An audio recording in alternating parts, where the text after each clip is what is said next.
Kazar Usman is a former attorney turned stand-up comedian, actor, writer, and producer. He joins us now with details on his latest projects and some upcoming shows happening at Zanies Chicago. Azar, thank you for coming in.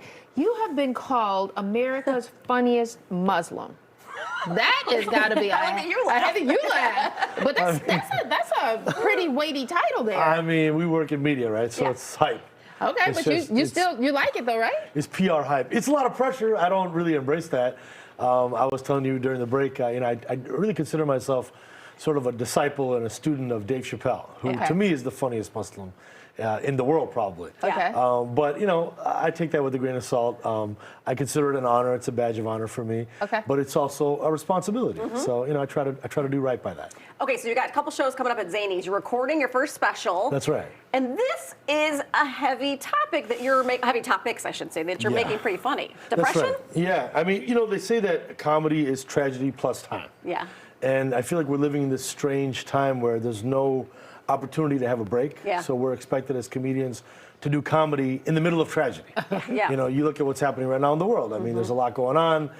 Certainly as a Muslim, my community, I'm from Chicago, but specifically I'm from Skokie. Okay. And I grew up in the Jewish community, Yep. so I feel very much a tremendous amount of empathy with everything everyone's going through. And so trying to make that funny and trying to find the funny in the midst of tragedy while it's happening. Yeah, because there's no time there. There's no time, It's like people are being bombed and I'm supposed to be like, oh, Elon Musk is a white African American. It's like, I mean, that's true, it's funny. But it's just a strange time. Yeah. And also I feel like there's been a chilling effect on free speech.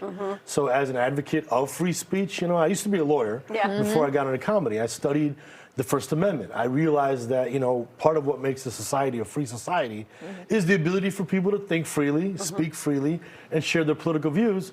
And now it's sort of like, everybody's on edge and you can't say this and don't say that. And you might get fired if you come on the wrong side of a thing.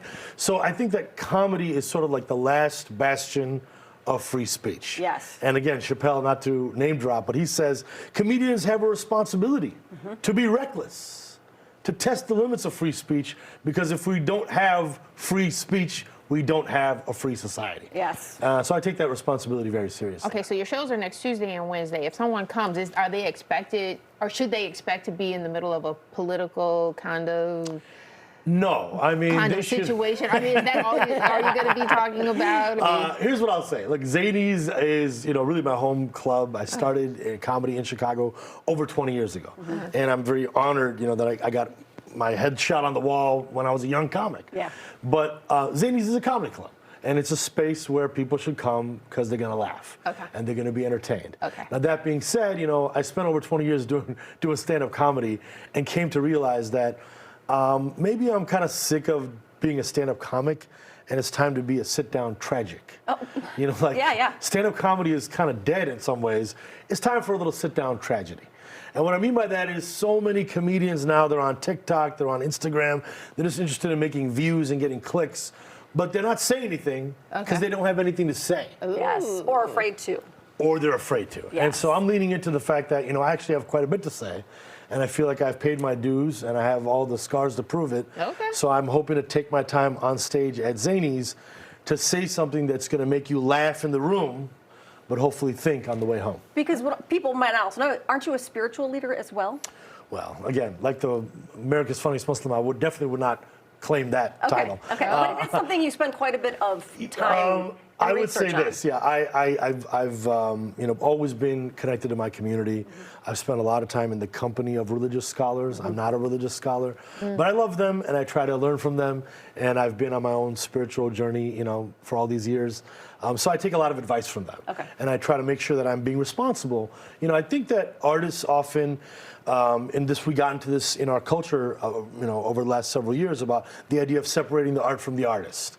I believe that people should be held responsible. Own your stuff. Own your stuff, especially if you become a public figure. Yeah. I mean, y'all are on TV, right? It's not cool for you to be out there wilding, and then people expect you to be delivering the news, Right. So the idea of personal and professional merging when you're a public figure, and certainly in the media, again, I take that very seriously. All right, real quickly, you are also transitioning into writing.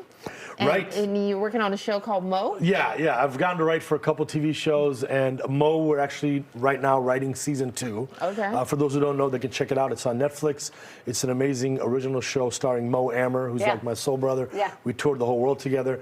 The first and only depiction of a Palestinian-American family on television. How relevant And is that so right highly now? relevant, an opportunity to humanize folks that often are just statistics in the media. Yeah. We don't get to hear about their stories. We don't see a humanized depiction. So it's something that we take, again, very seriously. All the writers in the room, very diverse backgrounds. The showrunner is a Jewish American. Oh, I love that. So we have Arabs, we have Latinos, we have Jewish people, we have an Indian man. So the show is bringing a lot of really important voices together, and we hope going to do a good job of portraying the best of humanity. That's All right, awesome. Azar Usman, he is going to be at Zany Chicago taping next Tuesday and Wednesday, right? That's right. All right, doors open at 8:45. Come be a part of it. You might actually get a chance to see yourself on the screen when it all comes together Let's and comes hope out. so. Yeah, it's being directed by Paul Elia, by the way, who's really an amazing stand-up comedian. Okay. He's got his own special coming out called Detroit Player, which I just produced. So that's yeah, so cool. You guys help each we're other very out. excited to be working together. Thank you Very so much good. for coming Thanks in. for We coming in. appreciate it. Thank you.